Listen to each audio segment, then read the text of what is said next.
bienvenue pour ce webinaire qui va porter donc sur le maintien en emploi et la prévention de la désinsertion professionnelle. On va aborder à peu près durant 45 minutes les différents aspects du maintien en emploi qu'on va vous présenter dans le sommaire. Vous avez la possibilité de poser des questions via le chat. On essaiera d'y répondre en direct. Sinon, on vous apportera des réponses ultérieurement, hein. On a vos coordonnées, donc il n'y a pas de souci. À la fin du webinaire, je tenais aussi à vous le préciser, il y aura une proposition de commenter justement notre présentation et son contenu. Donc n'hésitez pas, hein, on vous invite vraiment à y répondre pour pouvoir recueillir votre avis et puis vos suggestions, hein. Ça nous permet, nous, de faire évoluer les choses aussi en fonction de vos besoins. Voilà. Donc, écoutez, on va démarrer et on va se présenter. Du coup, voilà, je te laisse te présenter, Marie.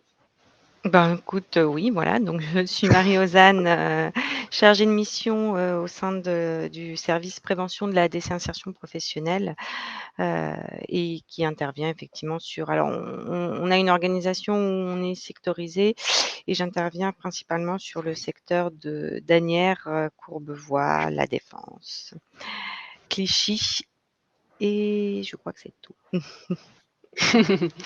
Et alors donc moi, c'est Catherine Boissy-Dutot, je suis la deuxième chargée de mission PDP, donc service prévention de la désinsertion professionnelle.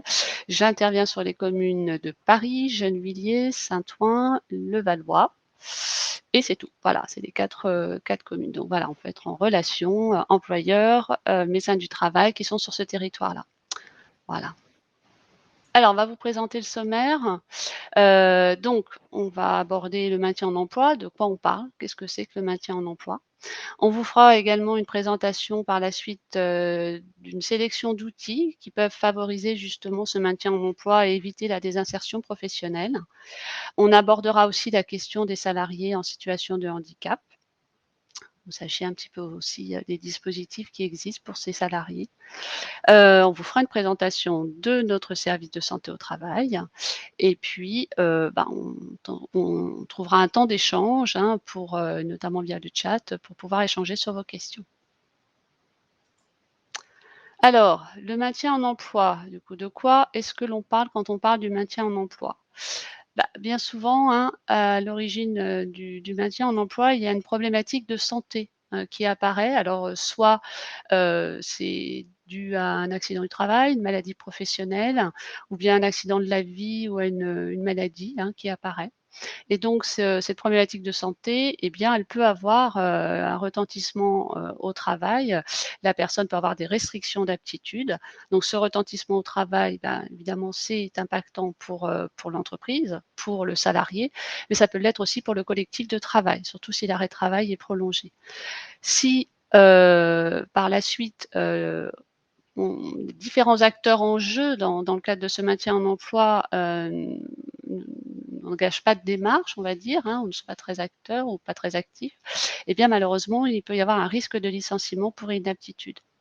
Et par la suite, c'est un peu l'effet domino, voilà, un risque de rupture de parcours professionnel si la personne, malheureusement, sort des effectifs de l'entreprise. Donc on voit bien que par ce phénomène en fait, hein, initial et tout ce qui peut effectivement en déduire, eh bien, on peut arriver à vraiment un risque de désinsertion professionnelle et c'est vraiment un processus, comme on vous l'indique, par lequel le travailleur se retrouve progressivement éloigné de l'emploi.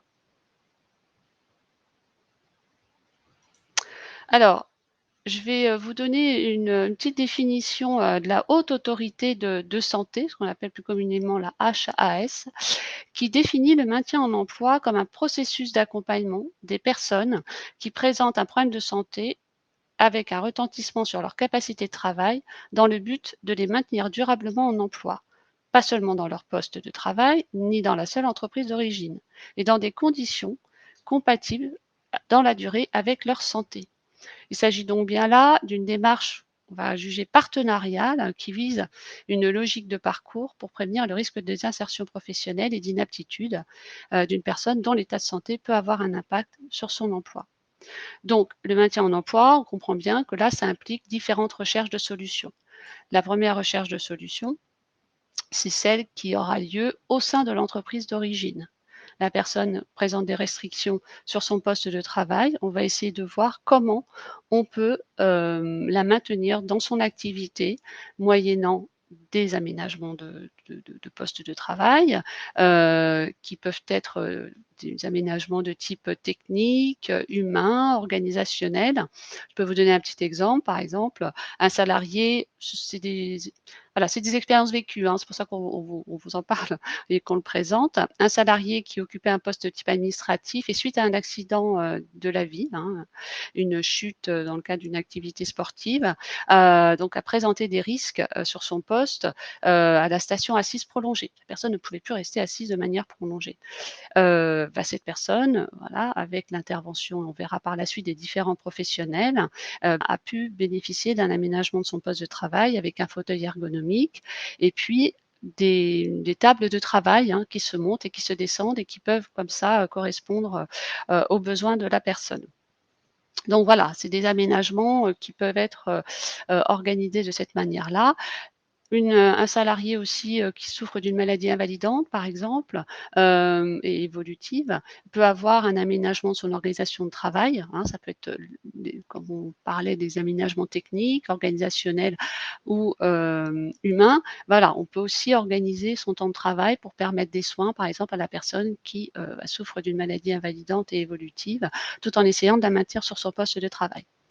Les aménagements de poste ne sont pas systématiquement coûteux, c'est important de le savoir. Les ergonomes des services de santé au travail, ou d'autres organismes d'ailleurs, hein, qui conseillent, pour étudier justement les différents types d'aménagements nécessaires au maintien dans l'emploi. Donc toutes les recherches de solutions, voilà, sur la réorganisation, du travail et autres sont recherchées.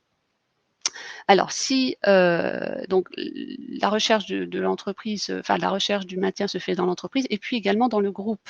Ce qui est important, c'est quand une entreprise appartient à un groupe, de plusieurs entreprises, eh bien, il ne faut pas rester que dans sa recherche d'entreprise. Il faut aussi solliciter, les différentes entreprises auxquelles on est rattaché pour essayer de voir s'il n'y a pas effectivement une solution de maintien en emploi. Donc là, on n'est pas sur le poste, effectivement, on est plutôt sur une recherche de solution d'un reclassement interne, hein, puisque si on n'arrive pas effectivement ou si l'aménagement du poste est compliqué, eh bien là, effectivement, il faut envisager un reclassement sur un poste en interne. Donc l'employeur, lui, devra proposer un poste plus adapté aux compétences et aux capacités du salarié, selon les recommandations du médecin du travail, et puis au besoin, et bien si c'est nécessaire, essayer de former la personne à ces nouvelles compétences. Quand le reclassement dans l'entreprise, n'est pas possible ou enfin, suite à une inaptitude, c'est difficile, il y a une reconversion, professionnelle, qui va être indispensable pour la personne. On est encore dans la prévention de la désinsertion professionnelle. Donc du coup, ça implique, hein, qu'il faut renforcer l'employabilité du salarié, pour éviter donc son risque de désinsertion professionnelle. Donc comme vous savez, l'employeur, lui, doit assurer non seulement l'adaptation des salariés à leur poste de travail, mais il doit également veiller au maintien de leur capacité à occuper un emploi, notamment par le biais de la formation, du développement des compétences ou encore en accompagnant vers la réorientation professionnelle ou la création d'entreprises. Donc toutes ces notions, on voit bien que ça va permettre d'éviter la désinsertion professionnelle. Donc accompagner son salarié dans les démarches de maintien et sécuriser les parcours professionnels tout au long de sa carrière professionnelle avec son salarié, c'est de prévenir son risque de désinsertion professionnelle. Alors, nous allons aborder maintenant le cadre légal du maintien en emploi. Il y a plusieurs articles de loi, hein, qui oblige, entre guillemets, à la recherche de solutions et qui, nécessitent effectivement de recueillir votre attention, hein. Donc la première, c'est d'avoir l'obligation de tenir compte des propositions du médecin du travail. Heu, le médecin va faire des préconisations sur sa fiche médicale. Il va vous les proposer, heu et si vous ne donnez pas suite, si vous n'agissez pas, si vous ne, faites pas d'écrit comme quoi vous précisez que c'est impossible pour vous, vous exposez à un risque juridique. Donc c'est important de tenir compte des recommandations du médecin du travail. Si pour vous c'est impossible de répondre à ces recommandations, il faut impérativement que vous le justifiez par écrit. Je vais vous donner un exemple parce que je pense que c'est assez parlant. Alors, je ne vais pas vous rappeler tous les codes, hein, vous les avez en visuel. Mais là, j'ai trouvé vraiment un exemple assez marquant, je trouve. La Cour de cassation avait donné raison, à une salariée, qui avait pris acte de la rupture de son contrat de travail au tort de l'employeur et soulevait un fait de harcèlement moral, qui résultait du refus réitéré de son employeur d'adapter son poste de travail malgré l'information écrite communiquée à l'employeur par le médecin du travail qui indiquait, j'ouvre les guillemets, apte avec une interdiction de porter des charges de plus de 6 kilos. La Cour de cassation donne raison à la salariée en indiquant que le poste de travail de cette salariée ayant comporté de manière habituelle un port de charge de poids excessif, contraire aux préconisations du médecin du travail, de sorte que l'employeur avait gravement nui à la santé de l'intéressé. La Cour de cassation donc valide les conséquences d'un licenciement sans cause réelle et sérieuse au tort de l'employeur, mais en plus, elle sanctionne doublement cet employeur en reconnaissant un fait de harcèlement moral dans la continuité de son raisonnement. Elle considère que l'attitude réitérée de l'employeur a entraîné la dégradation des conditions de travail de la salariée par le refus d'adapter son poste de travail et le fait de lui confier de manière habituelle une tâche qui dépassait ses capacités et qui mettait en jeu, et on pouvait caractériser ça comme un harcèlement moral. Donc il faut être vigilant effectivement par rapport aux recommandations et ne pas hésiter surtout à échanger avec le médecin du travail. C'est vraiment votre interlocuteur privilégié. En cas d'inaptitude qui est déclarée par le médecin du travail, donc on est là sur l'obligation de reclassement, l'employeur, voilà, vous le savez, a une obligation de reclassement qui doit reposer sur des propositions honnêtes et loyales, c'est ce que disent les textes de loi, et qui sont appropriées aux capacités au sein de l'entreprise ou des entreprises du groupe, hein, aux capacités du salarié. Pour ce faire et au besoin, l'employeur doit mettre en œuvre toutes les mesures telles que les mutations, les aménagements, les adaptations, les transformations de postes existants ou aménager le temps de travail. Il peut bien évidemment être accompagné par son service de santé au travail, on est là pour ça, via le médecin du travail et qui va pouvoir mobiliser justement tous les membres de l'équipe pluridisciplinaire, mais aussi s'appuyer sur des partenaires extérieurs, hein. On vous expliquera par la suite comment on intervient, mais voilà, on n'est jamais seul, on va dire entre guillemets. Donc vous pouvez toujours vous appuyer sur des partenaires en interne du service de santé au travail et aussi sur des partenaires externes. L'obligation de sécurité et de résultat, là aussi, ça impose à l'employeur effectivement, de prendre toutes les mesures pour assurer la sécurité et protéger la santé physique et mentale des travailleurs. Cela prend en compte donc la surveillance bien entendu de son état de santé, hein, donc les visites médicales, sont impératives, hein, au niveau, des employeurs pour les employeurs pardon, et à l'égard des travailleurs. Donc ça c'est une chose importante et puis aussi l'évaluation et la prévention des risques professionnels, hein. Tout employeur doit évaluer et prévenir les risques professionnels et reporter cette évaluation. Et puis des actions de prévention dans son document unique d'évaluation des risques. Ça doit être absolument à jour. C'est aussi des éléments qui sont très importants dans le cadre des dispositifs de protection de la santé et du maintien en emploi.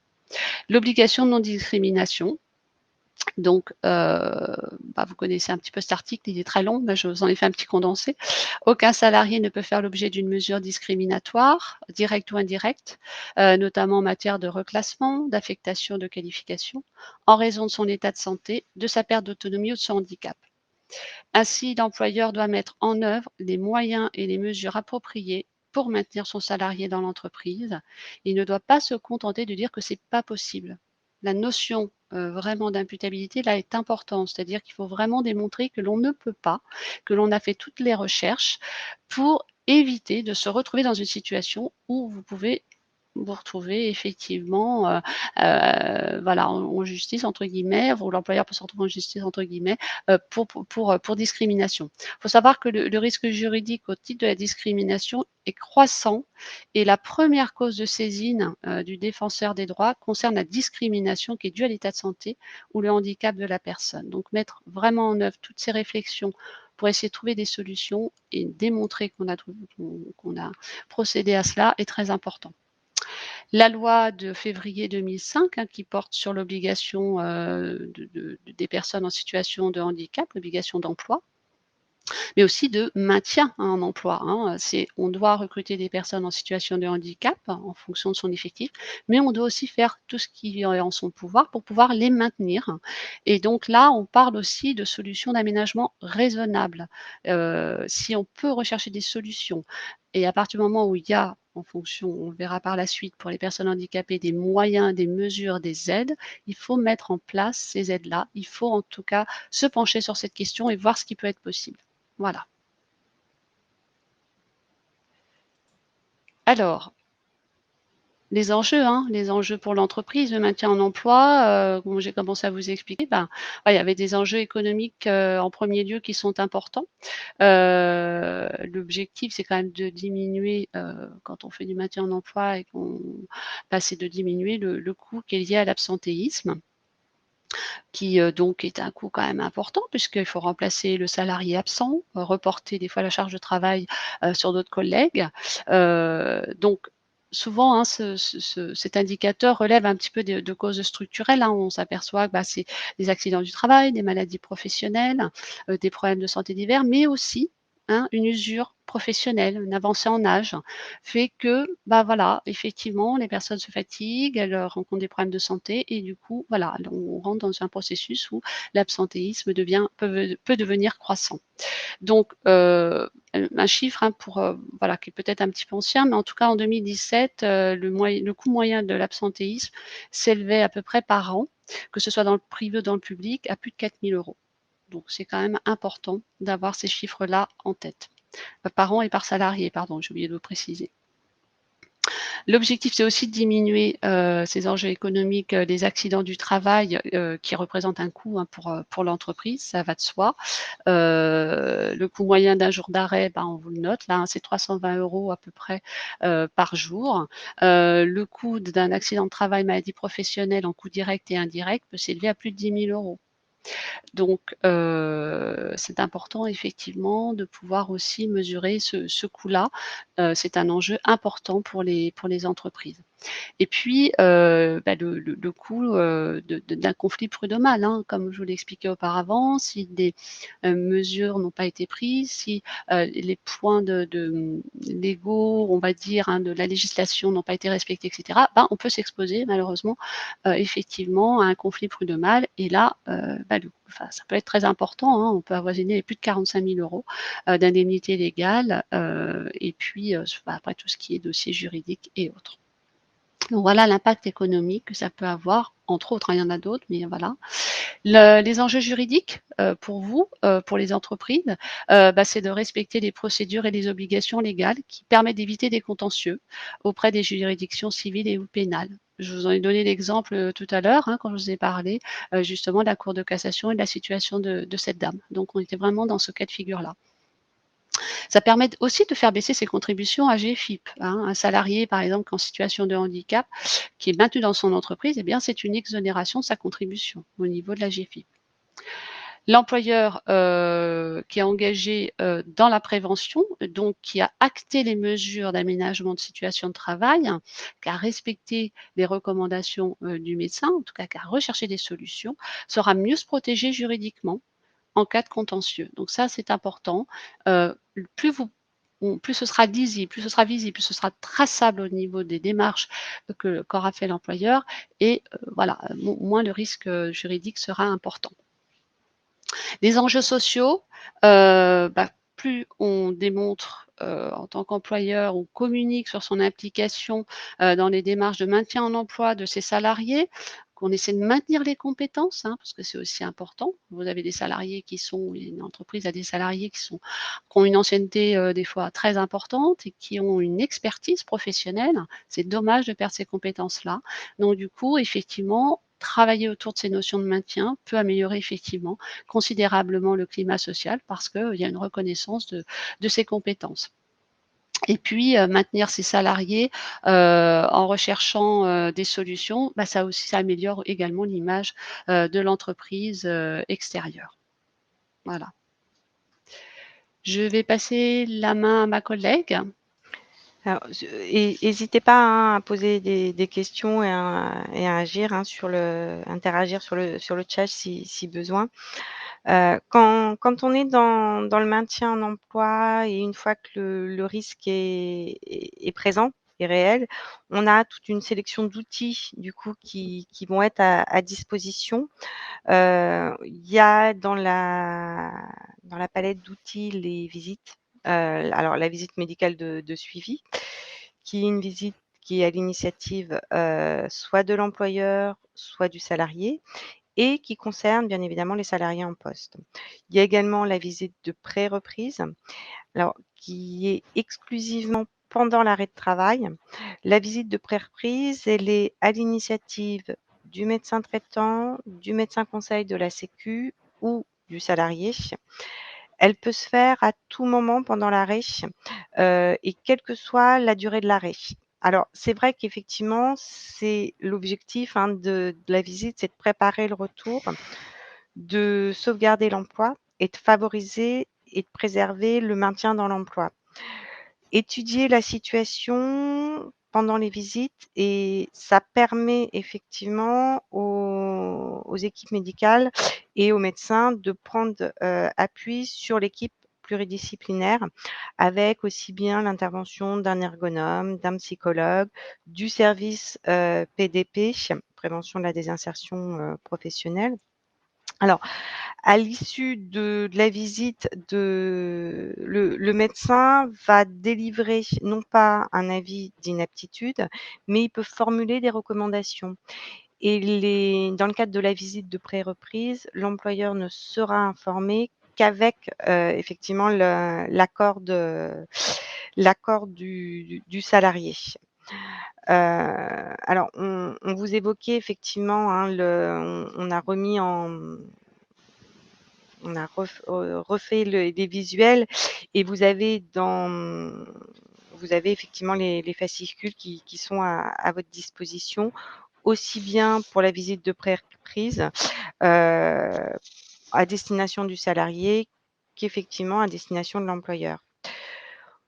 Vous avez aussi la possibilité dans les outils on a mis en place et on met à votre disposition des courriers. L'intérêt du courrier, c'est de pouvoir effectivement informer votre salarié de la possibilité qu'il a d'être dans une visite, heu et sans forcément être intrusif par rapport à l'état de santé. Donc il y a des courriers types qui viennent présenter et dans lequel vous pouvez rappeler au salarié les coordonnées, de son médecin, du travail pour pouvoir effectivement se mettre, en lien avec lui. Quand on parle de maintien en emploi, on a d'autres outils qui sont effectivement le temps partiel thérapeutique. Le temps partiel thérapeutique, ça va être un aménagement temporaire du temps de travail en vue d'une reprise, mais d'une reprise progressive pour qu'effectivement permettre à la personne de reprendre, un rythme de travail soutenu et un rythme de travail, normal. Le temps partiel thérapeutique, il est sur prescription du médecin traitant, mais bien évidemment, ça se met en place, en lien avec et l'employeur et le médecin du travail par rapport aux modalités, pour qu'on puisse effectivement voir quelle organisation on met en place. Est-ce que le médecin du travail peut refuser d'effectuer une visite de reprise? Non. Le À partir du moment où la visite elle est effectivement demandée à l'initiative du salarié, il peut effectivement, demander à son équipe santé au travail de mettre en place cette visite. Tu répondais, excuse-moi Marie, tu répondais à la question de la personne? Oui.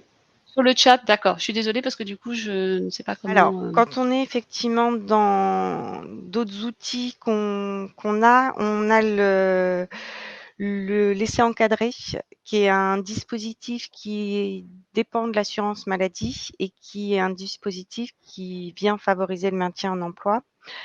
L'essai encadré permet de tester la capacité du salarié à reprendre le travail, à reprendre soit sur son ancien poste, simplement ou alors pour pouvoir identifier la nécessité d'avoir des aménagements, soit de tester une reprise sur un nouveau poste ou soit effectivement de tester une reprise dans une autre entreprise. L'essai encadré est un dispositif et un outil qui se met en place pendant l'arrêt de travail. Il est ouvert à tous les salariés, qu'ils soient en CDD, en CDI, intérimaires ou même stagiaires de la formation professionnelle et il peut être mobilisé quelle que soit la durée de l'arrêt.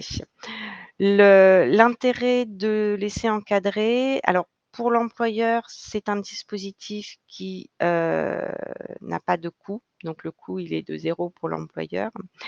Pour l'employeur, c'est un dispositif qui permet une conservation des compétences, heu, qui permet un retour à l'emploi préparé et sécurisé, de pouvoir identifier en amont quels vont être les dispositifs à mettre en place, les aménagements, quelles vont être éventuellement les difficultés que peut rencontrer le salarié, donc de préparer et d'anticiper toute cette reprise et puis d'être aussi dans une sécurisation juridique vis-à-vis de son obligation de recherche de solutions. Pour le salarié, c'est un dispositif qui permet d'être dans une continuité des droits puisque le statut du salarié ne change pas, il continue à être pris en charge dans le cadre de l'assurance, maladie et est couvert en cas d'accident.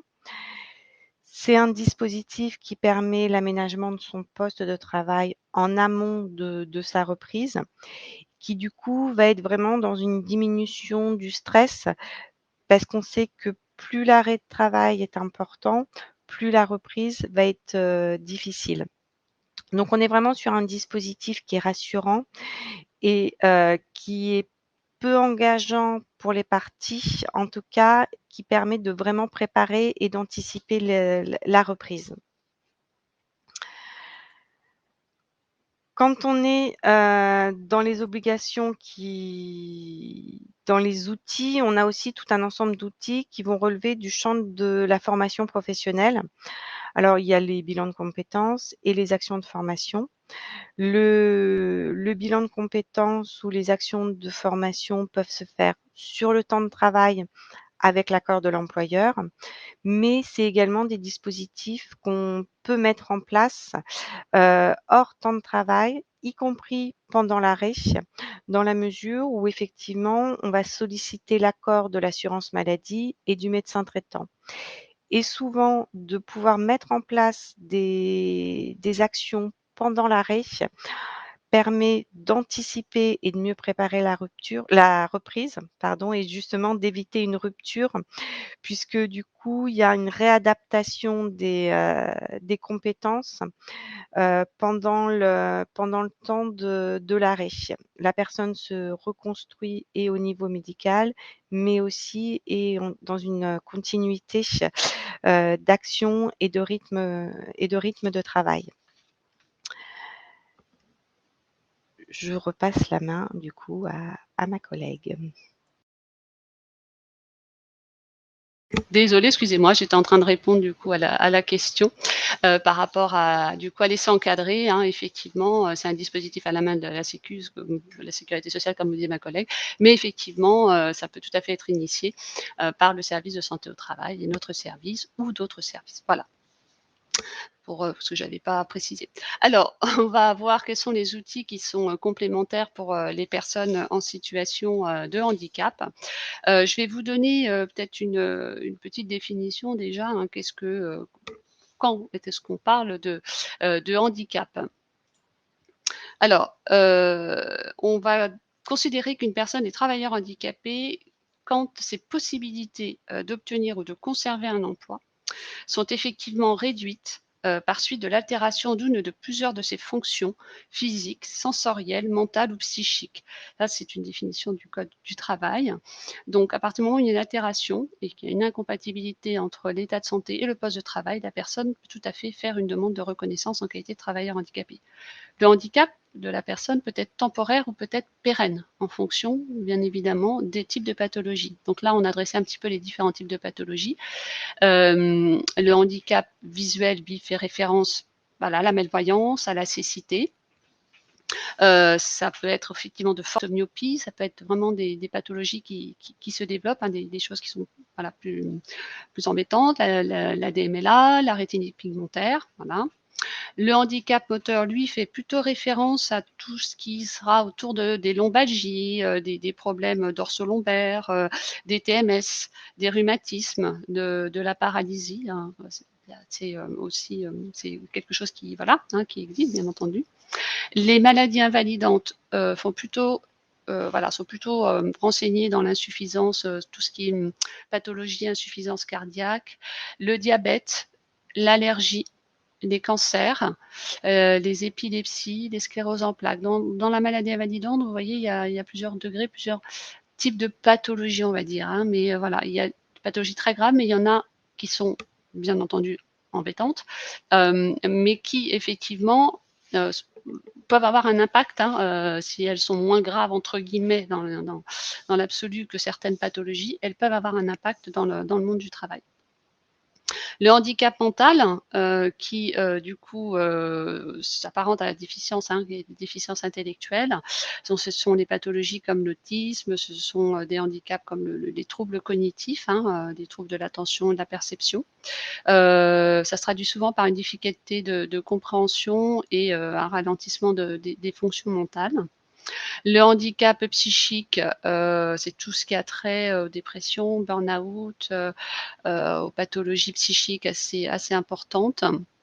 Souvent, ça peut être un déficit relationnel ou des difficultés de concentration.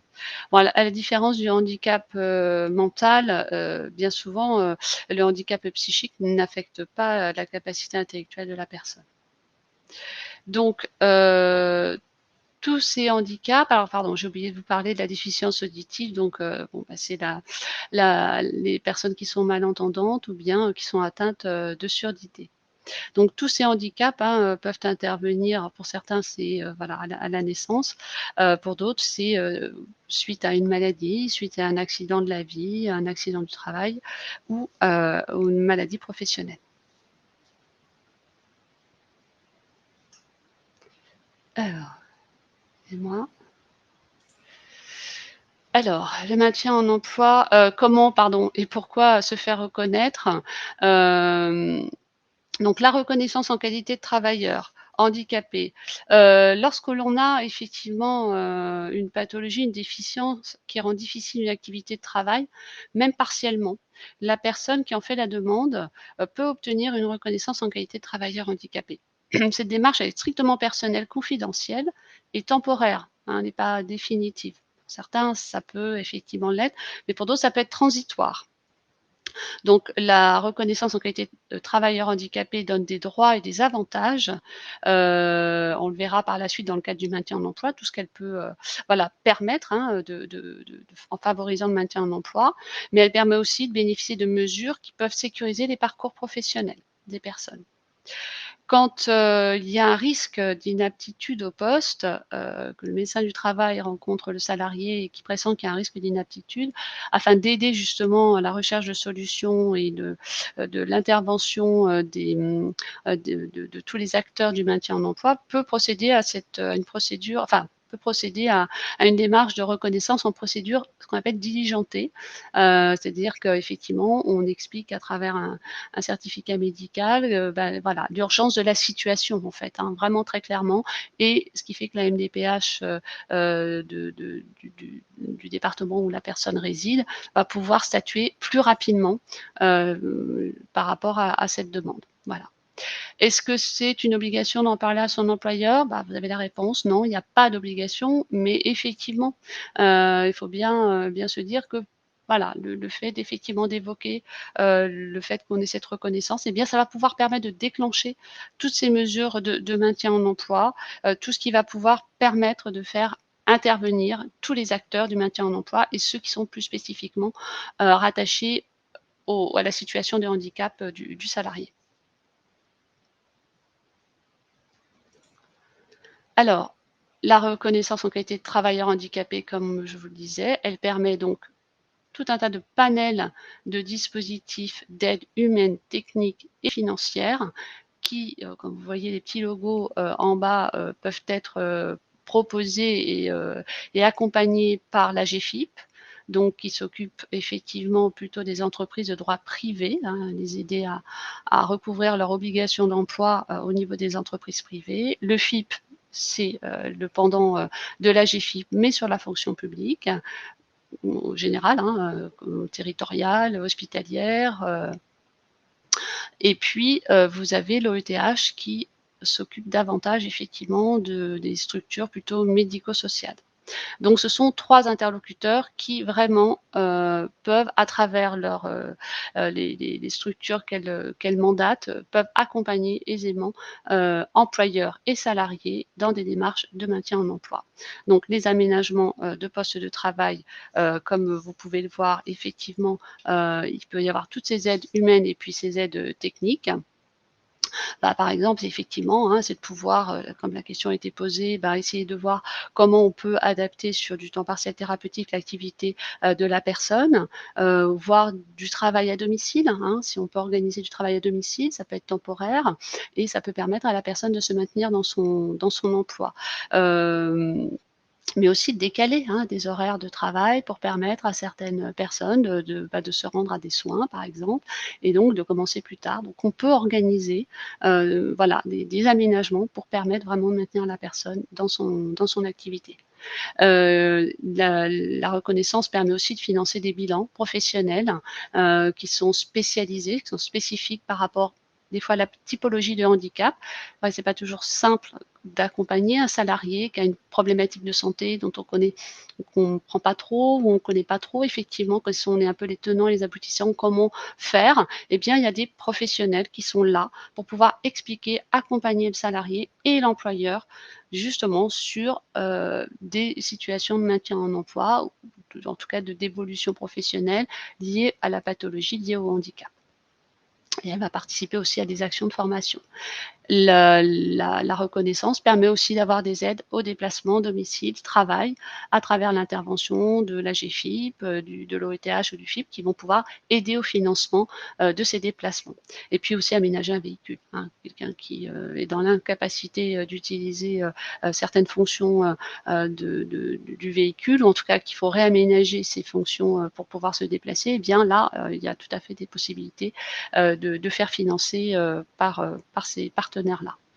Et puis, ils financent également tout ce qui est matériel spécifique, hein, comme des prothèses auditives, des sièges ergonomiques, tout ce qui va pouvoir aider en fait à compenser le handicap de la personne dans son environnement de travail.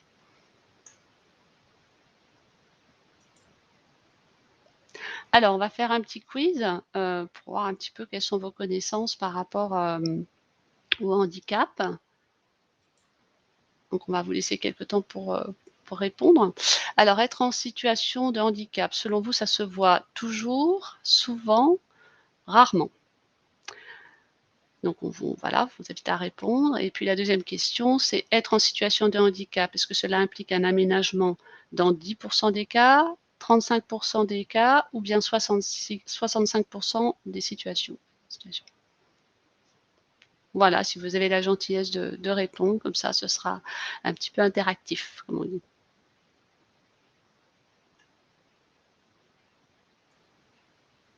Alors, vous pouvez répondre via le chat. Oui, voilà.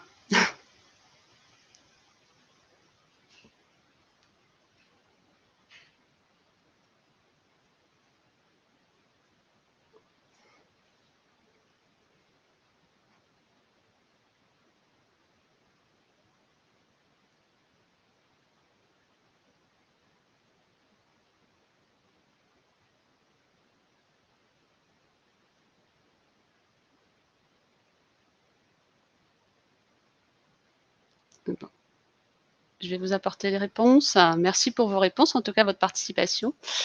Alors donc, bah, écoutez, oui, ça se voit, être en situation de handicap, ça se voit rarement. En fait, 80 des handicaps sont dits invisibles. La plupart du temps, c'est vrai qu'il y a encore une représentation, alors qui tend à changer, mais on se représente souvent les handicaps avec, excusez-moi l'expression, mais un peu ça, la canne blanche et le fauteuil roulant. Et en fait, ça bon voilà, c'est très souvent, c'est pas comme ça effectivement, la plupart du temps, les personnes ont une problématique de santé qui ne se voit pas. Voilà, donc ça se voit rarement. 80 vraiment, c'est la le les personnes qui font une demande de reconnaissance administrative de la reconnaissance de travailleurs handicapés ont un handicap qui ne se voit pas. Être en situation de handicap implique un aménagement, et bien seulement dans 10 des situations.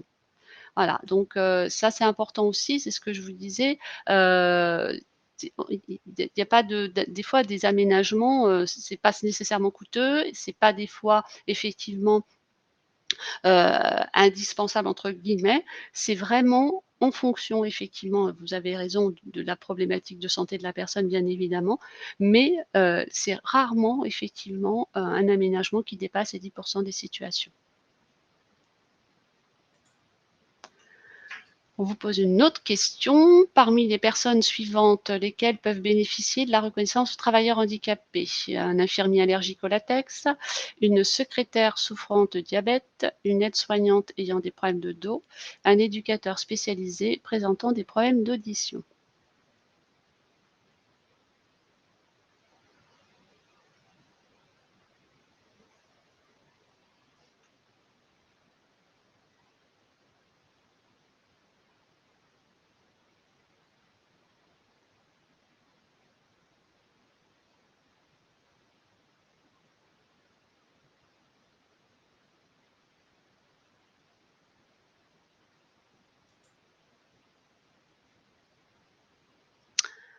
Alors, vous avez fini de répondre? Alors hop, je On donne a les 2 réponses. vainqueurs. Ouais, bien. Effectivement, les 4 personnes peuvent être concernées effectivement par cette demande de reconnaissance, de personnes en situation de handicap. Bon, bah, voilà, effectivement, hein, l'infirmier qui est allergique au latex, il doit porter des gants, ça pose quand même un souci. Donc il peut être effectivement gêné dans la plupart de ses actes professionnels parce qu'effectivement, il doit se protéger. La secrétaire qui souffre de diabète, en fonction effectivement, hein, du diabète et de l'impact que ça a sur sa enfin, sur son état de santé général, peut effectivement tout à fait faire une demande de reconnaissance en qualité de travailleur handicapé. Une aide-soignante qui a un problème de dos, elle ne peut pas porter de les personnes, la manipulation, des patients devient compliquée, donc cette reconnaissance est tout à fait, justifiée. Et puis l'éducateur spécialisé, qui doit échanger, avec du public, qui doit, pouvoir effectivement être attentif, être à l'écoute, bah, ça peut être effectivement handicapant, d'avoir ce problème d'audition. Donc vous voyez, il y a vraiment une voilà, un élargissement entre guillemets, enfin voilà, il y a vraiment un panel, pardon, c'est plutôt le terme, vraiment de situations de santé qui, peuvent tout à fait justifier d'une démarche, administrative de reconnaissance en qualité de travailleur handicapé. Alors un petit dernier, les employeurs, se disent satisfaits des personnes, travailleurs handicapés qu'ils emploient. Est-ce que c'est vrai ou est-ce que c'est faux selon vous?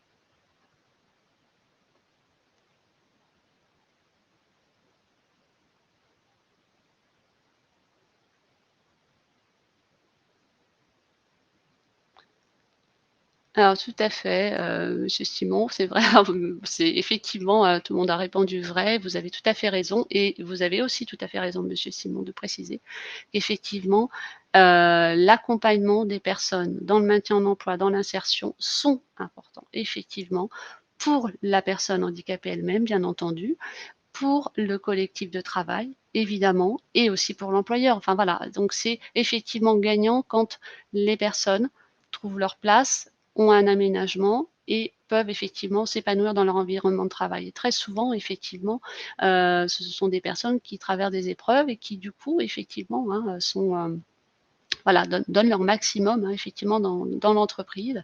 Mais l'accompagnement est important. Vous avez raison, pour pouvoir effectivement bien stabiliser les choses. Je suis tout à fait d'accord. Je vais repasser la parole à mon collègue. Alors, avant de conclure, on va juste revenir du coup sur votre service de santé au travail, qui ne se résume pas, que c'est tout un enfin, qu'un simple médecin du travail. C'est vraiment toute une équipe pluridisciplinaire. Donc les équipes d'horizon santé-travail, c'est le médecin du travail qui est effectivement au cœur du dispositif et qui effectivement peut, selon les situations, prendre appui et sur les assistantes sociales et sur les infirmiers, les infirmières de santé au travail, sur les préventeurs, les psychologues, les assistantes sociales et le service, PDP, maintien en emploi, dont on fait partie avec ma collègue. Mais du coup, c'est tout un ensemble, c'est de services qui sont à votre disposition et qu'il faut solliciter, en fonction des situations, pour vous accompagner dans votre quotidien, dans votre démarche de santé, mais aussi de prévention et d'amélioration des conditions de vie, et de travail au sein de l'entreprise. Du coup, on est vraiment sur l'accompagnement, si on fait un focus sur le service PDP, heu, qui est vraiment un dispositif et un service qui est au cœur de l'accompagnement et du maintien en emploi. Le rôle du service, c'est de pouvoir faire un bilan socio-professionnel, d'être dans un accompagnement sur mesure des personnes et des situations pour sécuriser les parcours. Alors on accompagne les personnes, mais on parle aussi d'accompagnement des situations, puisque parfois c'est nécessaire d'accompagner aussi le collectif de travail. Le maintien en emploi, ça se pense pas seul dans son coin, c'est tout un collectif et effectivement le rôle du service et des chargés de mission, c'est aussi de permettre à la personne d'être acteur de son propre parcours.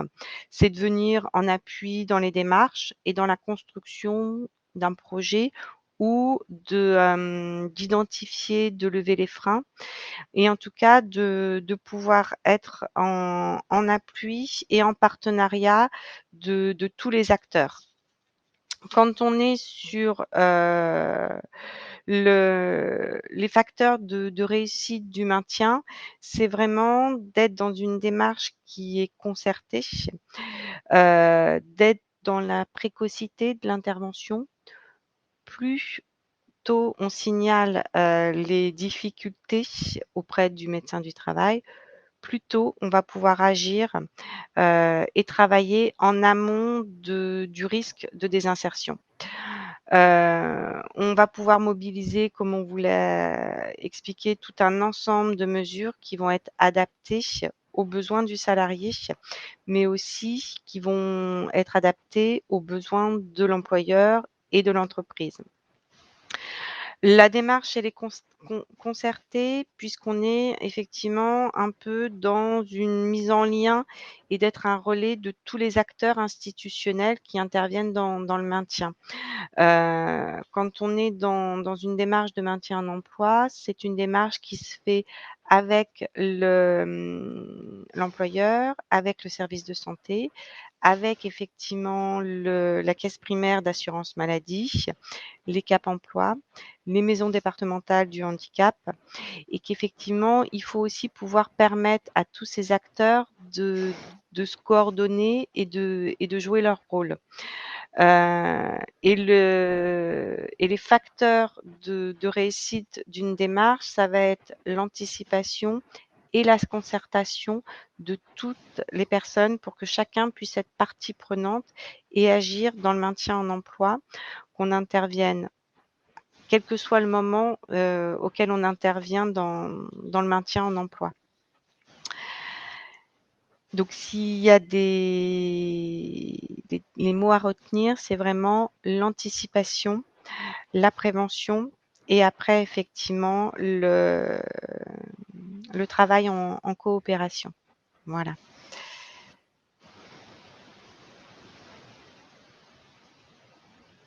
Je ne sais pas si vous avez enfin, si Catherine, tu as des choses à rajouter avant qu'on aborde éventuellement les questions, mais je pense qu'on en a fait le Mmh. tour.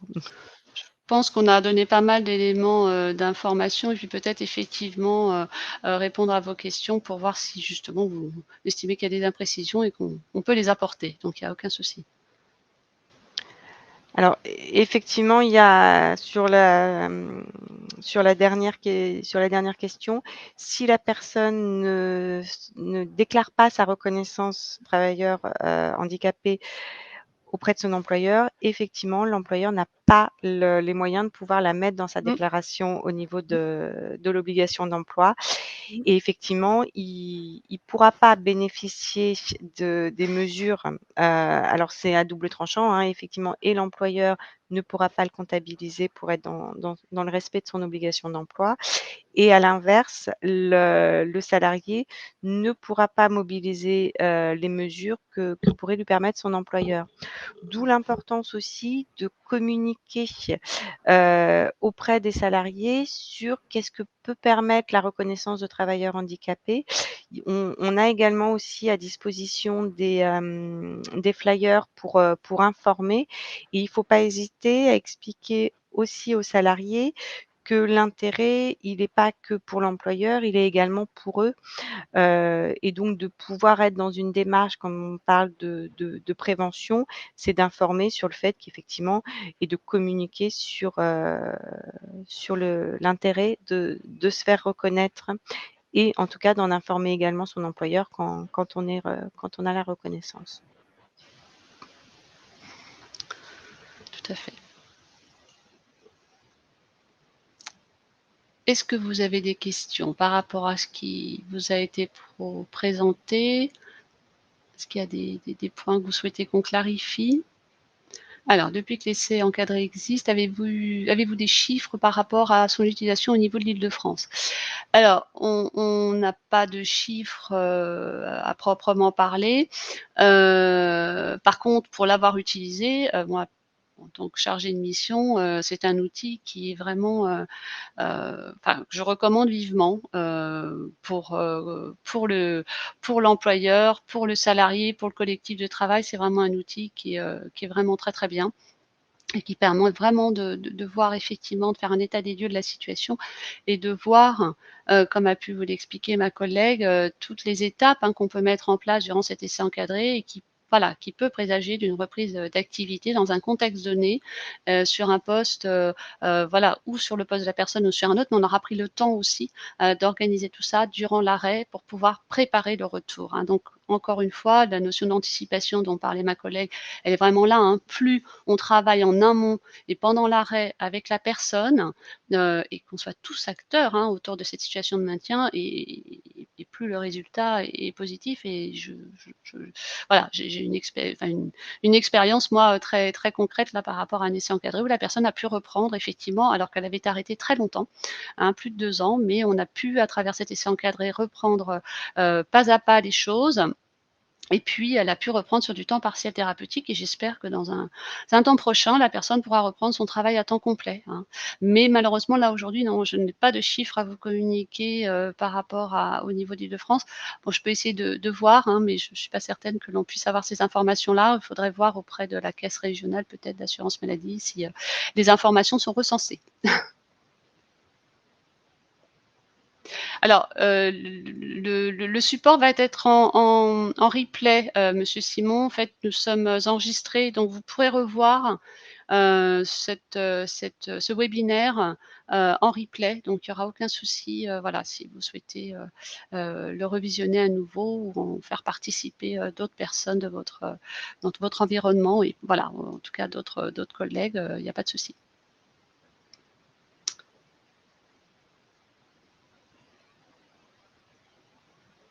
Voilà, l'information est complétée par monsieur Matt, notre notre monsieur communication qui, effectivement, nous précise que le replay du webinaire, sera effectivement disponible dès cet après-midi sur la chaîne YouTube. Avec le lien, vous avez le lien d'accès, qui vous est, précisé. Voilà. Bah, merci à vous et puis, voilà, n'hésitez pas, hein, comme je vous disais au début, voilà, si vous avez des remarques à faire, vraiment, hein, c'est quelque chose d'important pour nous parce que ça permet vraiment de, voilà, de répondre encore une fois, aux besoins, hein, des personnes et puis, des adhérents et donc, faut pas hésiter à vraiment à mettre, vos commentaires et vos remarques et vos suggestions. Oui, Je vous sou on voit bien vos messages, effectivement. Et du coup, parce qu'il y a Alison qui se demande si on ah, voit ses messages. Donc, du coup, mmh, est-ce qu'on sur ah. lequel on n'aurait pas répondu?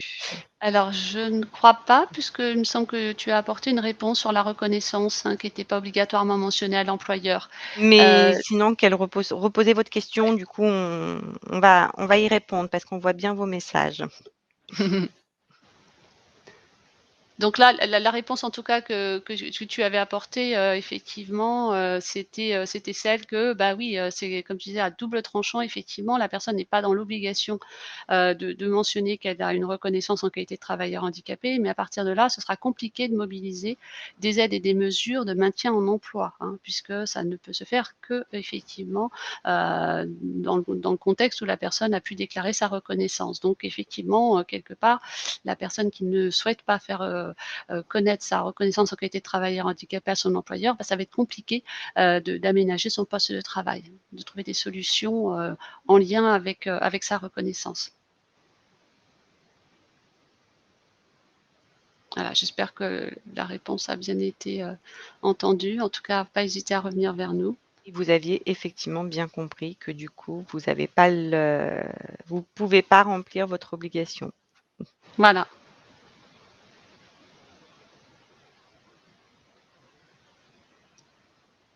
Alors, il y a encore quelqu'un, voilà. Eh bien, je vous souhaite une bonne journée. Bonne journée à tous, merci de votre attention, et puis on vous dit à très bientôt peut-être.